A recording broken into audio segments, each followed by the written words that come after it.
செய்யாறு அருகே பழமையான ஆலமரம் முறிந்து விழுந்ததில் அதே கிராமத்தைச் சேர்ந்த 2 பெண்கள் சம்பவ இடத்திலேயே உடல் நசுங்கி உயிரிழந்தனர். இது பற்றிய மேலும் விவரங்களை தருகிறார் நமது செய்தியாளர் சண்முகம்.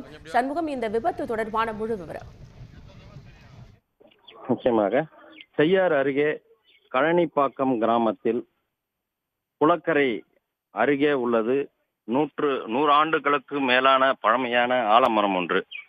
இந்த ஆலமரத்தின் கீழே அதே கிராமத்தைச் சேர்ந்த சுமார் 50-60க்கும் மேற்பட்ட பெண்கள் 100 நாள் வேலை திட்ட பணிகளை செய்துவிட்டு அந்த ஆலமரத்தின் நிழலிற்காக ஓய்வெடுப்பதற்காக அங்கே அமர்ந்துள்ளனர். அப்போது எதிர்பாராத விதமாக ஆலமரத்தின் ஒரு பகுதி வேருடன் அமர்ந்திருந்தவர்கள் மீது கீழே விழுந்துள்ளது. இதில் பலர் படுகாயம் அடைந்திருந்தாலும் 2 பேர் சம்பவ இடத்திலேயே உடல் நசுங்கி உயிரிழந்துள்ளனர். அன்னபூரணி 60 வயதாகும், வேண்டா 55 ஆகிய 2 பெண்களும் அந்த மரக்கிளைகள் முறிந்து விழுந்ததில் சம்பவ இடத்திலேயே உடல் நசுங்கி உயிரிழந்துள்ளனர். மற்ற 5 பேர் படுகாயம் அடைந்துள்ளனர். அவர்களை மீட்டு செய்யாறு அரசு மருத்துவமனைக்கு 108 ஆம்புலன்ஸ் மூலம் அனுப்பி வைக்கப்பட்டுள்ளது.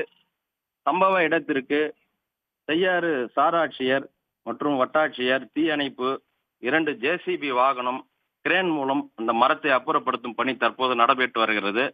இது மட்டுமின்றி காயமடைந்தவர்களுக்கு செய்யாறு சட்டமன்ற உறுப்பினர் ஜோதி உள்ளிட்டோர் ஆறுதல் தெரிவித்து வருகின்றனர். மரம் முறிந்து விழுந்து 2 பெண்கள் உயிரிழந்த சம்பவம் இப்பகுதியில் பெரும் சோகத்தை ஏற்படுத்தியுள்ளது. விவரங்களுக்கு நன்றி சண்முகம். உடனுக்குடன் செய்திகளை தெரிந்து கொள்ள சன் நியூஸ் பெல் ஐகானை கிளிக் பண்ணுங்க.